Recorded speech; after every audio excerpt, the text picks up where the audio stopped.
Tout amateur de mythologie connaît la légendaire chasse fantastique qui parcourt les cieux lorsque ceux-ci pleurent et que la lune saigne. J'ai étudié les bibliothèques de l'Académie royale de Prusse à la recherche d'informations sur ce regroupement mythique. Mais mes recherches ont failli. Heureusement pour moi, j'ai pu consulter des gens de science en privé, ainsi que des familles au sang ancien. Les résultats furent, à ma grande surprise, extrêmement satisfaisants. Ceci, mes amis, est la réelle histoire de la chasse sauvage.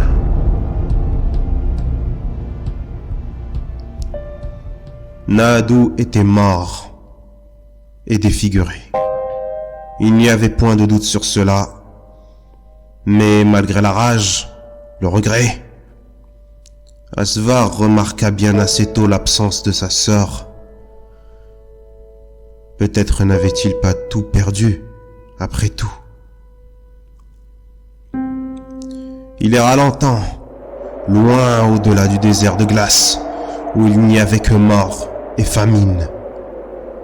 Mais il était habitué au premier. Un jour, il trouva une colonie humaine, bien ancrée dans la forge, le commerce, et qui peut-être, avec un peu d'espoir, avait des informations sur la jeune fille. Asvar avait désormais 17 ans. Arrivé sur la place du marché, le jeune homme n'avait jamais vu autant de gens au même endroit. Imaginez donc un enfant de la préhistoire n'ayant jamais vu ou été près de plus de 4 personnes à la fois. Là, il remarqua des gens parler de conflits internes d'un côté, d'autres s'exprimer dans des langages et de manières qui lui étaient inconnues. Il finit par atterrir dans une échoppe où un homme maniait une substance étrange, rouge et brûlante. Qu'est-ce que c'est ?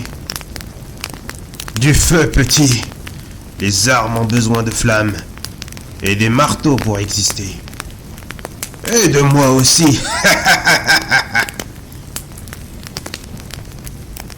Ils discutèrent un moment. Le forgeron était fort sympathique. Il lui offrit même une gourde d'eau. Laisse-moi te dire un secret. Les silencieux disent qu'ils ont trouvé la brebis de Skekgar, que la guerre commencera bien assez tôt, dès que la commande sera honorée. La brebis? Les silents quoi? Tu vis toujours dans une cave, petit? Ça fait 3 ans que les silencieux dirigent l'endroit. Bon, écoute. Les silencieux, le groupe mythique ayant découvert le feu, ont reçu l'ordre de Skekgar, seigneur bélier du firmament, de mener la charge contre une famille de mécréants au-delà du lac de Givre, qui avait volé la brebis à ce dernier. Du moins, c'est ce qui se dit. Les nouvelles circulent vite par ici. Demande à Thelma la vieille. Le jeune homme était abasourdi. C'était la même scène, dans les moindres détails, qui était arrivée il y a de cela 2 ans. Il se dirigea le cœur battant chez la dame, qui se trouva être le chef du village. Bonjour, je m'appelle Asvar. Vous êtes bien Thelma? Thelma? J'ai des questions. Oui, petit. Sage Thelma pour te servir.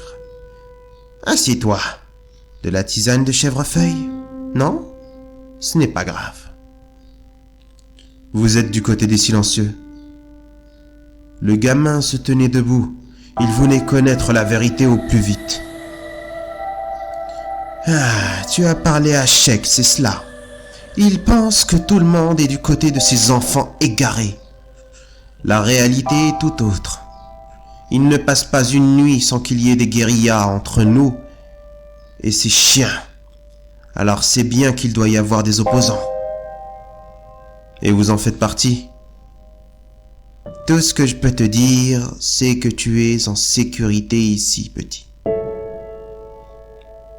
Je cherche ma sœur. Je pense que c'est la brebis dont parle le cheikh. Alors c'est vrai. Je t'ai vu, tu sais, sous forme d'ombre.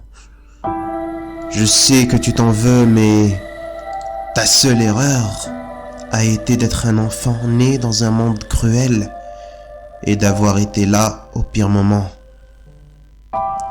Vous m'avez vu. Comment parlez? Doucement. Elle se leva et lança une incantation puissante dans le feu. C'était la première forme de magie que j'ai pu trouver dans mes annales. Des formes apparurent sur les murs de la chaumière, des ombres lâchées par la flamme rouge qui ornait le milieu du salon. On y voyait des soldats mener un raid dans la forêt et enlever un enfant, tuer 2 adultes et... Vous connaissez la suite.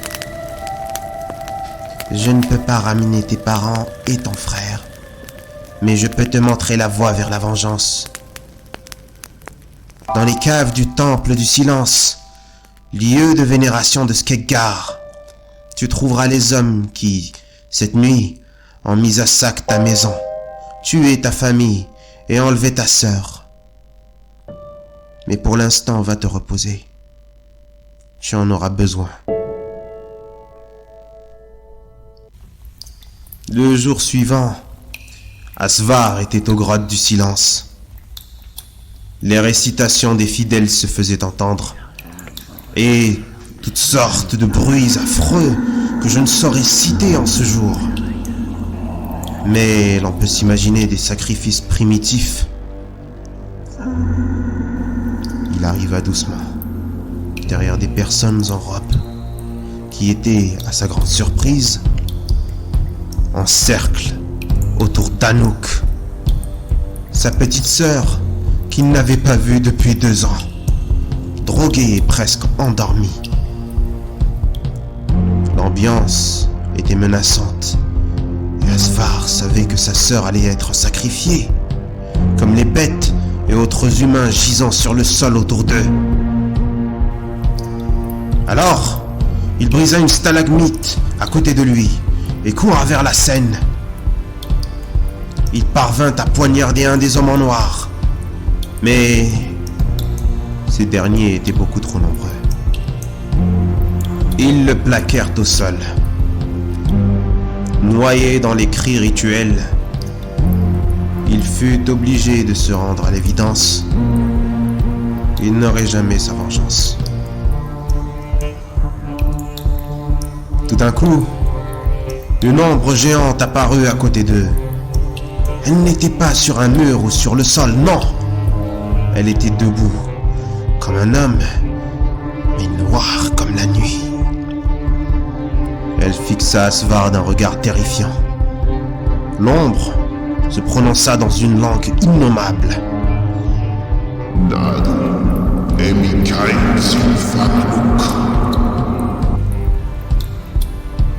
Les cultistes se recroquevillèrent dans les ombres.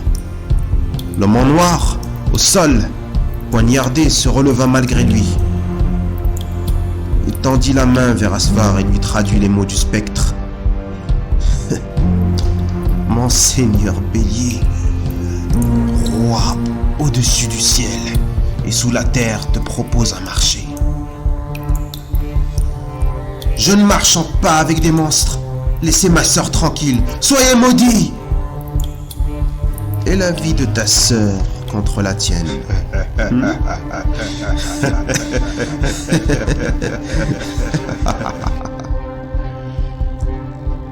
Le garçon n'hésita pas. Il donna la main à l'homme et fut alors poussé et se consuma dans la flamme. Sous le regard de sa sœur, droguée mais bien consciente. Dans le feu, il entendit l'être noir prononcer ces mots. Je te nomme Cain, mon chevalier. Tu es désormais lié à moi et à ma meute de la misère. Puissent tes pleurs être un signe de châtiment pour ceux qui ne croient pas en moi et mes frères des cieux.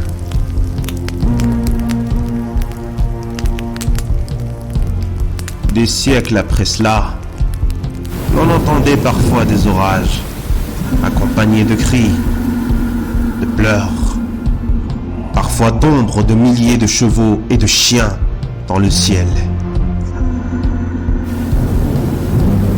Des civilisations furent noyées, et le Nahadou-Scar, ou la meute qui pleura Nahadou, ensuite surnommée chasse fantastique, fut blâmé à raison pour cela. Aujourd'hui, la meute se fait plus discrète, certes. Mais si un jour la lune devient rouge sang et que vous entendez des pleurs, rendormez-vous tout de suite. Cachez votre tête sous l'oreiller s'il le faut, car Cain et son cortège maudit rôdent encore dans le ciel, à la recherche d'autres gens à abducter, au service de celui qui devint Wotan dans les traditions germaniques, ou Odin.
I beg you.